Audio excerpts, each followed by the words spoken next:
Hello, and welcome to Mastermind Mastery, the podcast for professionals who want to create and run successful peer advisory councils, or as we call them, PACs for short, or they're also known as peer groups or business mastermind groups. I'm your host, Tina Corner-Stoltz, founder of Alex Council, where I've been in the industry running groups since 2005 and now help those like you with education, certification, and support wanting to do the same. At one time, I ran 10 groups, nearly 100 members, and sold my groups for a good multiple, and recently released my second book, Your Seat at the Table, How to Create and Run Your Own Peer Advisory Councils, published by Forbes, and grateful to you that it's an Amazon bestseller. I invite you to join each week where we share strategies and techniques to successfully launch and become a master of running your PACs. You'll hear insights, perspectives, do's and don'ts, learn from my and my guests' mistakes, successes, and get the inside track to key takeaways. Each time we have a guest, we'll be having a bit of fun. So are you ready? Let's get going and dive into today's episode. Hello, everyone. Welcome to another episode of Mastermind Mastery. I am Tina Corner-Stoltz, your host, and today's topic is leave of absence. Right? Leave of absence. First of all, what is leave of absence? Well, we call it LOA. So leave of absence, LOA. And it's when someone asks to be away from the meetings for an extended period of time. So they want a leave of absence. Well, today we're going to talk about what's due about it. What are the pros and cons to even doing it? And how do you manage the member when they return and do so seamlessly? But what's the scenario for a leave of absence? Is it valid or not? How to discern that, etc. So let's start there. What is the scenario? So typically the scenario is that someone is not going to be able to make the meetings for X number of months in a row, and they realize I don't want to pay for these meetings I'm missing, and so I want a leave of absence. And what does that mean if they pay annually? And what does it mean if they pay monthly? So we're going to talk about that. So how to discern, first of all, if it's valid or not. And you're just going to have to ask questions. I know that sounds very simple, but it is important to do instead of taking it for face value, because some requests are valid and some are not, right? And you have to decide what the policy is that you're going to do and accept when you get this question asked. And the best thing to do if you have not made that business decision is that to make the business decision now in advance of somebody asking. Because as soon as someone asks, you don't want to say, well, let me think about it and get back to you. Because that's just really not acceptable, because now they think you're going to address this personally. And it's a personal one-on-one decision versus a business policy decision. Okay? So you're going to ask questions. The questions, and we're going to get into that, we're going to get into some examples, but you want to be sure that, first of all, whatever the reason is not a copy that should have been processed, right? So sometimes people will say, well, I need to leave because I just don't have time, and I need to actually execute on everything I'm bringing to the meetings.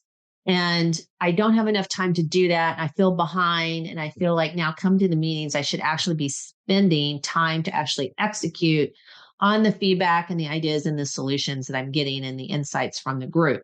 And that until I get that further along, I really can't, make progress.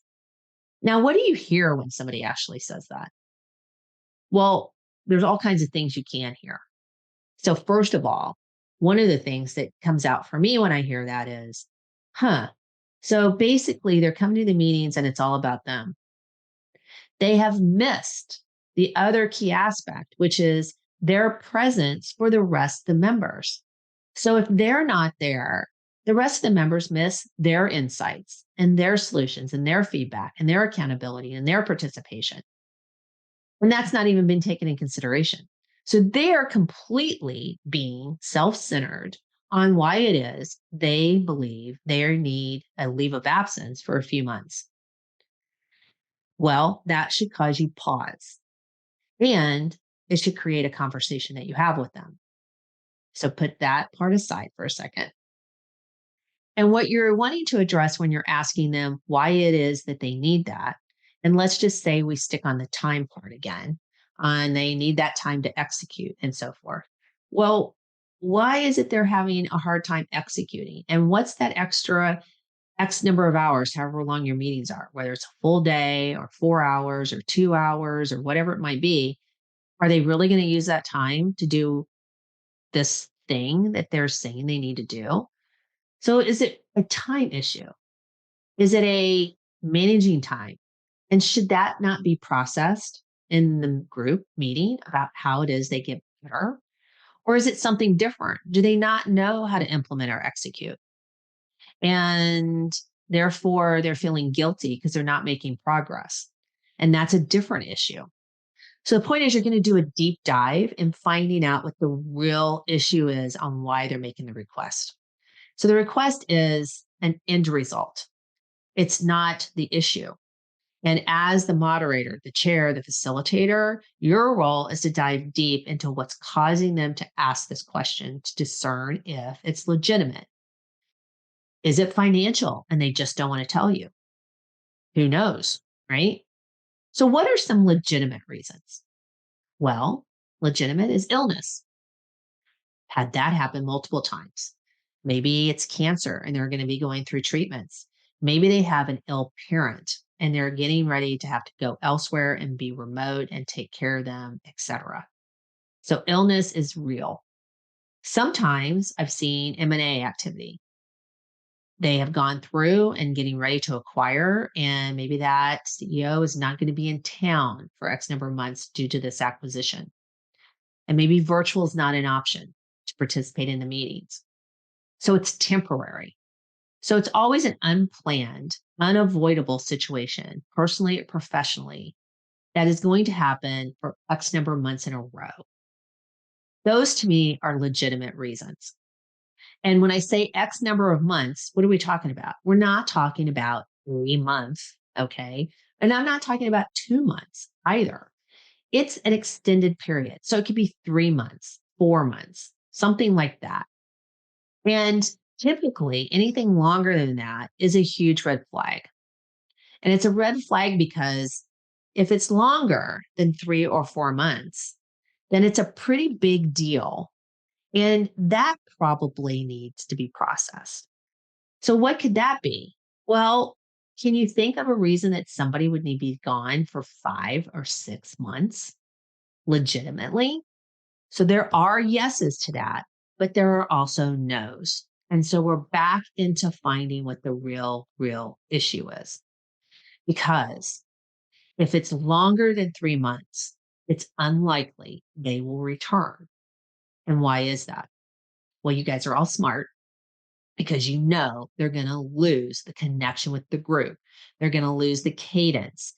They're going to forget the value and they're going to get caught up in whatever else it is they're doing. And it's going to be extremely hard for them to come back. There are exceptions, of course. And if somebody goes on leave of absence, we are going to talk about how it is you keep them connected to the group. So now we've talked about leave of absence, what it is, and the importance of legitimately finding out why someone feels they need a temporary reprieve. And do they really believe in their heart and their mind that is temporary? Or are they saying, my first step, it's temporary, but it might be permanent? Because the last thing you want to do is not have this commitment with the group that this member is going to be absent for 3 months, let's just say, or 4, and then they never return. And the group is hopeful because what I hate actually can happen is that you have the conversation and you say, Sally's not going to be here, blah, blah, blah reasons, or Sally tells the group why, which is the more ideal scenario, by the way. And the group is like, oh, darn, we understand. Well, we look forward to seeing you in June. And then you know what happens is that in March, they go, how's Sally doing? April, it's always, how's Sally doing? Has anybody heard from Sally? And they always are looking at you when, you know what, they could call Sally and they could see how things are going. But it puts you on the spot of like how they're doing. Well, Sally coming back next month, so it's June. It's hard. You want to be able to answer those questions and not be felt that you're being put on the spot to cover for Sally when in essence, she may not be coming back. And now there's been an open seat at the table that you have not filled out of good faith because Sally was coming back. And that has and will hurt the group with that missing seat. And it's seeing that missing seat that causes them to always think about Sally and what's going on. And what you don't want to do is have other members think, well, I could do a leave of absence if I need to, et cetera. So you have to really manage this tightly with a policy because otherwise it's just a cover up and it's a member leaving without having the guts to tell you they're leaving. And it just prolongs the pain for everybody at the table. So, what do you do if it's legitimate? First of all, so you step one, make sure it's legitimate. And if you believe it is, you have a set agreement when they're returning. And I encourage you to have set guidelines. For example, you might have them send an update to the entire group once a month about how things are going. So the group stays connected with them. You will include them on all your communication that you ever have with the group. So in essence, they're still a member. They're just present in the meeting. So your emails about the agenda, anything, socials, your get-togethers, they're always included in that as though they're still a member because they are. That's how you keep them connected. You may, if you're doing coaching sessions, continue the coaching sessions because those don't take up a lot of time, right, for them. If they can't make the meetings, obviously, but it's a way for you to stay connected. Or maybe at a minimum, you meet them for a coffee. Or maybe it's not every month you have your session, but maybe it's every 6 weeks or something. But you find those ways to stay connected to them. How are they doing? And also sharing what's going on in the group. That's how they can stay connected. And there's all kinds of other techniques based on what it is and how you communicate with the group and the group with each other. My point is for you to take away is you keep them involved. That's very important. But you have the commitment from them that they are returning on this particular month. And a good rule of thumb is you ask them, what is it that needs to change between now and then for you to return? So what is it that you are going to be working on, doing differently, et cetera, that you return? So if they are taking care of an ill parent, what is that? Well, I need to get my parents, into assisted living. I need to take care of the house. I need to do that. I'm pretty sure I can do all that in 90 days, blah, blah, blah. And then I will be back.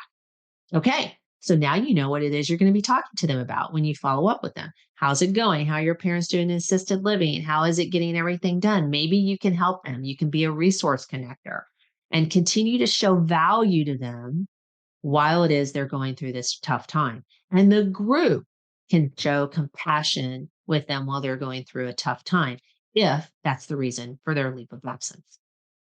Get the group involved with them. That is very important. Assign a mentor or somebody like an accountability partner that every month checks in with them and also fills them in on what's going on with the group. It's a good way to maintain that connection. Now, a question is, do they pay while they're out of leave of absence? So what if they pay annually? What do you do? Well, that's between you and them, whether you give them a discount or you extend maybe their annual 1 month or two before you ask for it. A kind of rule of thumb, if you're on a monthly, is that they pay a minimum of 25% of their monthly to hold their seat. Point is, there should be a financial still at a reduced rate commitment they have made in order to hold their seat at the table. It should not be zero. If it's zero, there is, this. You absolutely know this. I don't even need to say that. Then, there's no reminder of their commitment to the group. So charge something, right? And why even do leave of absence? Well, it allows you to keep your valuable members. We're back to when it's legitimate. So you're going to keep your valuable member. It helps keep the group cohesive. And I will tell you, when it's for the right reason, they are indebted to you and they appreciate it. It's a way to strengthen the relationship. So while you may be taking a hit financially, it is for the long run. This is abundant thinking, not scarcity, and it's for the long run. They will come back and the group will be excited to see them, but they haven't totally disappeared. And that is critical. So, what are some best practices about leave of absence? Well, first of all, you want to put it in writing. We have a form as an example, and I'm going to include it in the show notes. And it's a form that they sign, and it says this is exactly what they're going to commit to. So you might have them commit to, again, writing that update once a month, and that they're going to return on this particular month to the meeting. And this is how much their, fee is for going on leave of absence. And then, of course, you're going to have that game plan for them to stay engaged, but that can all be in your leave of absence form. You want to put it in writing and you want to get that commitment with signatures. It makes a statement. Leave of absence can be very powerful positively, but do not let it be a crutch negatively. And if you haven't set your policy, set it now. So that when it does happen, you can explain it to your group. This is your policy and this is what it means. And this is what you do. So they know you take it seriously and it's not willy-nilly for people to come and go and think that they can get reduced payment for that. I hope today's episode is giving you something to think about with leave of absence as you get into your groups being full and multiple groups. This is going to happen. So until next week, you guys have a great week and unbelievable meetings if any of you have your meetings this week. We'll talk to you later. Go make it happen. Hey, moderators of groups. Thank you so much for listening to today's podcast. To get access to today's show notes and exclusive content and resources, visit tinacornerstoltz.com/podcast or lxcouncil.com, where you can also become part of an exclusive online community, attend our academy, or get free resources, templates, checklists, and more. And you can even contact me there as well. So if this episode resonated with you and you know someone who can also benefit from listening, please share with them by taking a screenshot and even posting on your social media. I also love reviews and appreciate hearing from each of you, those actually doing this wonderful work. Please tune in next week for another episode of Mastermind Mastery. And I'll close by sharing something my mentor did after every learning moment. He shared a shiny pebble from his pocket with anyone he passed knowledge to and asked them to forward that pebble knowledge on. So now, I encourage you to go pass on a pebble, the takeaways you learned today, to either your existing groups or fellow peers. Now, go make it a great one.